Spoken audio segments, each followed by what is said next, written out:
안녕하세요. 물고기 잡는 독서법을 설명하고 있는 양차순입니다. 지난 시간에 큰아이나 작은아이 모두 한글 터득하는 방법에 대해서 설명해 드렸고, 이 시간에도 이어서 설명해 드리도록 하겠습니다. 큰아이와 작은아이 모두 한글 쓰기는 시키지 않았고요. 초등학교 입학 후에 학교 수업 시간에 받아쓰기 하는 것으로 만족해야만 했어요.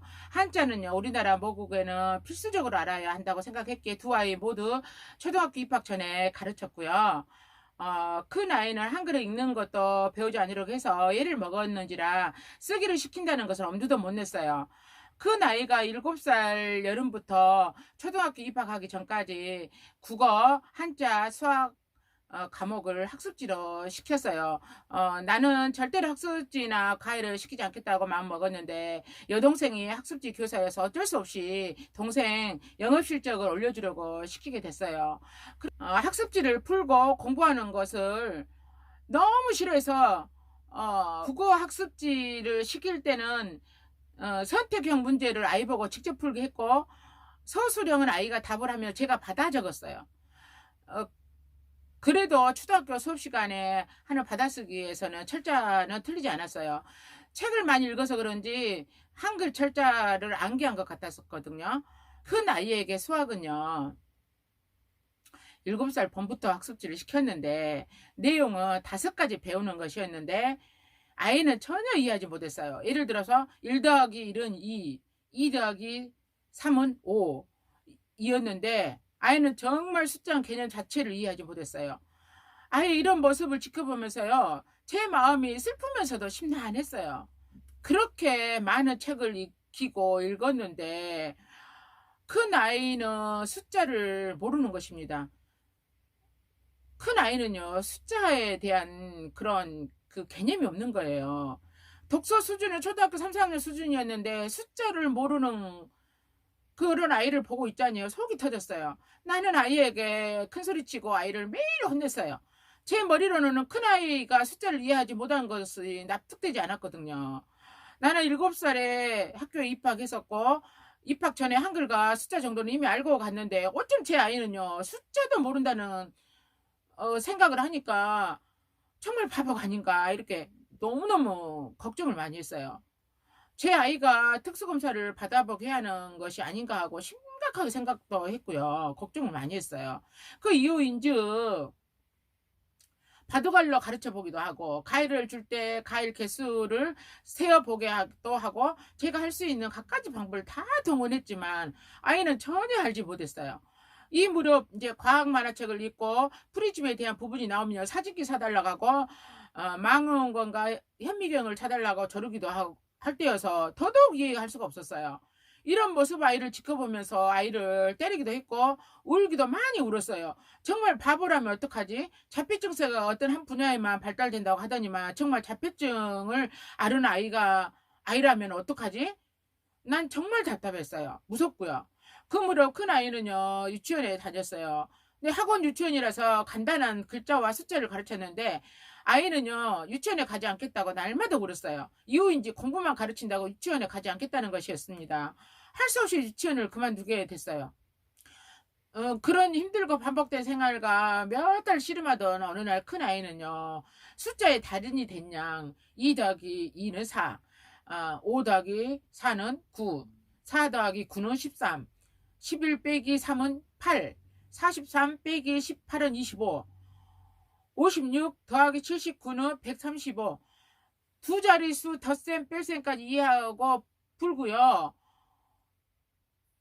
그런 모습을 본 나는 이해할 수가 없었어요. 그 흐뭇하기도 했지만 걱정이 돼서 아이를 관찰해 봐야 했거든요.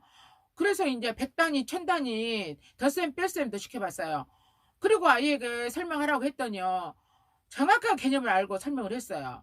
그래서 지금 생각해보면요, 큰아이는 지금도 추상적인 개념이 이해되지 못하면요, 마치 아는 것처럼 그냥 응 하고 넘기지 않았어요. 통찰하고 분석하고 판단해 머리를 정리한 다음에 받아들이는 것이 같았거든요.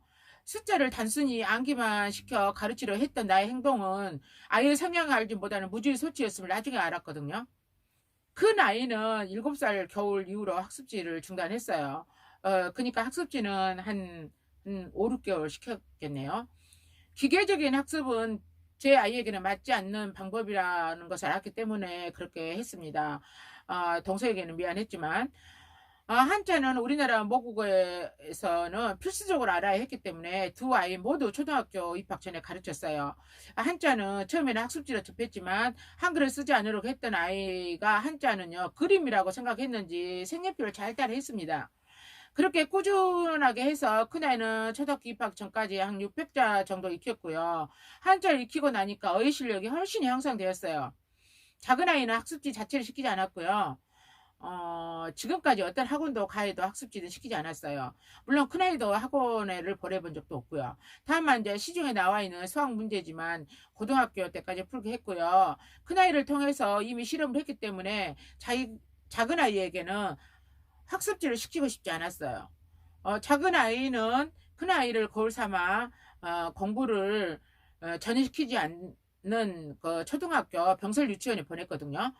7살 겨울에 친구들이 한자 공부를 한다면서 자기도 한다는 것이었어요. 그래서 학습지 대신에 중학교와 한자 자습서를 사서 단어를 한자를 쓰게 했더니 아이는 한 달 만에 약 900개 이상 된 중학교 1, 2, 3학년 교과서 나오는 한자를 모두 터득했어요. 아이는 친구들에 자랑하고 싶어서 아는 체 하기도 했고요. 나중에는 더 시키려고 했으나 더 이상 하지 않으려고 해서 중단했어요. 아이가 쓰는 걸 싫어했기 때문에 있는 것만으로 반복적인 학습을 했어요. 지금도 작은아이는 한자를 잘합니다. 작은아이의 수학학습은요. 큰아이에게 적용했던 교수법이 잘못됐다는 것을 깨달아서 별도로 시키지 않았고 큰아이가 읽던 수학학습 만화를 읽게 했더니 스스로 터득을 했어요. 한글을 터득하자마자 그 초등학교 1학년 만화 교과서부터 6학년 교과서 만화를 익혔거든요. 지금 나온지는 모르겠네요. 학교 수업과 학습 만화 그리고 수학에 관련된 책을 익혔더니 스스로 개념을 터득한 경우가 많았어요. 그런 다음에 시중에 나오는 문제집을 풀게 했고 물론 고등학교 때는요 학교 방과 후 수업을 하려고 했어요. 제 아이들은 초등학교 입학해서 한글 받아쓰기 숙제를 통해서 한글 쓰기를 시작했거든요. 초등학교 1학년 5월 하순부터인가 확실하지는 않지만 아무튼 이때부터 그림 일기 숙제를 했는데 제법 첫자를 틀리지 않고 잘 썼어요. 나는 아이들에게 수학 공부도 남다르게 시켰습니다. 아이들은 쓰면서 하는 공부를 하지 않으려고 했었고 쓰면서 공부하는 자체를 너무 심하게 거부했기 때문에 나는 생활 속에서 공부를 시켰어요. 예를 들어서 수학 공부를 가르칠 때 초등학교 4, 5학년 수준에 속하는 분수를 시키려면요. 먼저 과일을 쪼개서 먹기 전에 분수에 대한 개념을 이해하도록 도왔습니다. 제 아이들은 무턱대고 문제만 풀도록 시키지 않았어요. 제 아이들은 다른 아이들과 똑같은 방법으로는 수학을 가르칠 수 없다고 판단을 했거든요. 지금도 제 아이들은요. 기계적으로 수학을 풀지 않아요. 스스로 개념을 터득해야만 수학을 풀더라고요. 큰 아이도 수학을 매우 잘했는데 중학교 다니면서 공부하는 것과는 담을 쌓고 살아서 그런지 고등학교 때는 수학을 못했어요. 큰 아이는 초등학교 3학년 때 공부한 수학 실력으로 중학교 때까지 써먹었으니까 할 말이 없죠. 작은 아이는 지금도 개념 위주로 수학을 공부를 했고 고등학교에서도 상위권에 속하는 학생이라 할 정도로 수학 공부를 잘했어요. 물론 대학교는 제가 원하는 대학은 가지를 못했습니다만 그래도 서울에 있는 대학을 다니고 있습니다. 무식한 엄마가 아무것도 몰라서 큰 아이를 실험 대상으로 만들었던 결과에 대해 진심으로 미안하게 생각합니다. 지금은 나는 의욕만 앞섰고 정말 아이의 성향을 잘 몰라서 아니 알아보려고도 하지 않았고 제 부족한 판단으로 교육시켜서 큰 아이에게 마음의 상처를 많이 준 아주 모진 엄마였고 아주 못된 엄마였어요. 지금 생각하면 제 자신에게 너무 화가 나요. 부모 욕심과 무지는요 아이를 병들게 한다는 것을 알면서도 그 후에도 나는 간혹 무식을 표출한 언행을 반복을 했어요. 지난 교육 방법에 가슴이 아파도 다시 아이를 훈육한다면 또다시 반복할 성향을 지녔습니다. 너무 가슴이 아파요. 지금 제 마음에서는 울고 있거든요. 제 아이들만 생각하면 마음이 아픕니다. 제 영상이 여러분에게 도움이 될 수 있다고 판단하셨으면 좋아요, 구독, 알림 설정을 해주시면 보다 더 알찬 내용을 꾸리고자 노력하는데 큰 힘이 됩니다. 감사합니다. 다음 시간에 뵙겠습니다.